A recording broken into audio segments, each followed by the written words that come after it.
La chronique de pneus vous est présentée par les pneus GT Radial et par Desharnais Pneus et Mécanique, le connaisseur.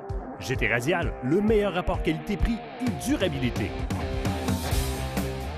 Nous sommes présentement chez Desharnais Pneus et Mécanique. Je suis en compagnie de Jean-Guy Roy. Salut Jean-Guy. Salut Daniel. Alors cette semaine, on poursuit encore chez différents manufacturiers pour voir qu'est-ce qu'ils nous réservent en pneus d'hiver. Absolument, et on commence avec Toyo. Oui. Toyo, bien, une grande nouveauté cette année, le Toyo G3, le Observe G3 Ice, qui est quand même un pneu qu'on a peaufiné avec les technologies que Toyo nous a habitués dans les dernières années. Donc, un pneu toujours unidirectionnel. Beaucoup de lamelles sur les épaulements. Remarque que l'épaulement, comment est-ce qu'elle est dessinée? Elle est faite pour maximiser l'adhérence, puis très arrondie aussi sur les côtés de l'épaulement. Absolument. Ça fait un pneu qui va aller chercher l'adhérence aussi, surtout en déportation de poids. Pour des voitures un peu plus costauds, c'est un pneu qui est très bien adapté. On a toujours le GSI5 qui est là, qui fait un travail extraordinaire parce qu'on a juste à remarquer le nombre de lamelles. Là, on a travaillé. On a travaillé beaucoup. Là, on a travaillé fort. On a travaillé fort sur ce produit-là. Et dans le pneu de performance chez Toyo, le Garrett KX, qui est un pneu avec un épaulement très carré et aussi également beaucoup de lamelles. On remarque que ces deux pneus-là sont non cramponnables parce qu'on a misé sur l'adhérence au niveau de la gomme de caoutchouc qu'on utilise pour faire la bande de roulement et on prend le pari chez Toyo qu'on n'a pas besoin de crampons et qu'on va être aussi performant que des crampons. On remarque ici chez Toyo le pneu de camionnette pleine grandeur, le WLT1. C'est un pneu qui est très bien conçu, fait un travail extraordinaire par rapport à sa carcasse, sa forme de bande de roulement, son dessin qu'on retrouve et le dessin aussi, le positionnement des blocs sur la bande de roulement. C'est un pneu qui est non cramponnable également.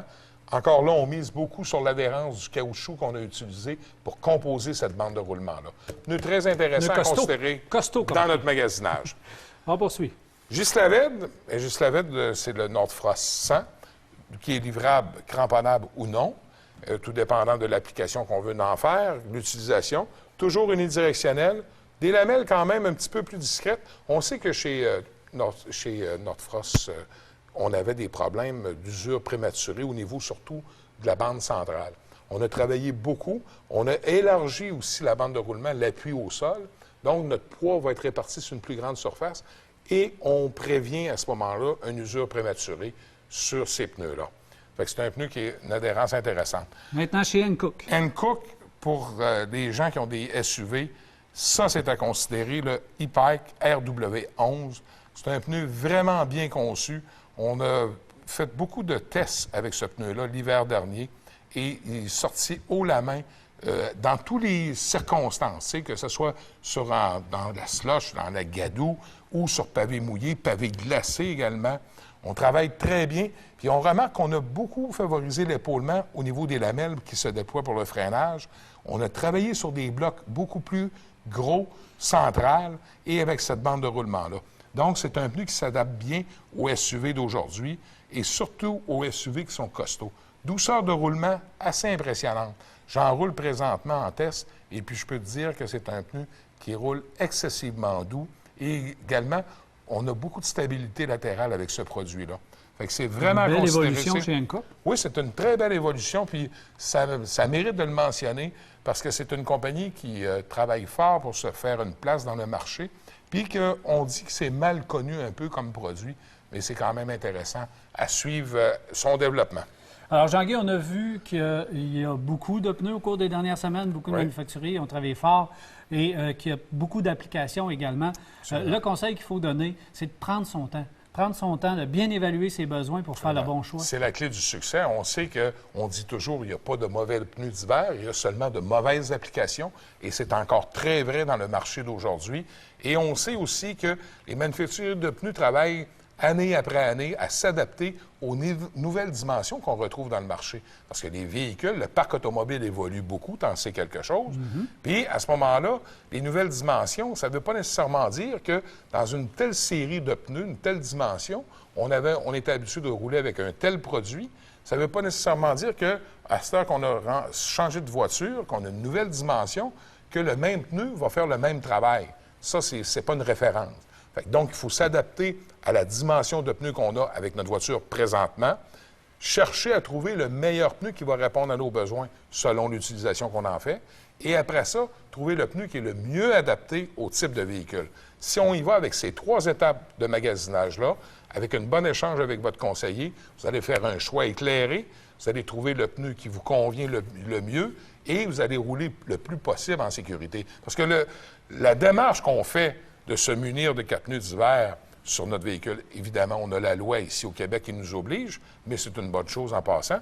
Mais par contre, c'est de rouler en sécurité. C'est ça qu'on veut.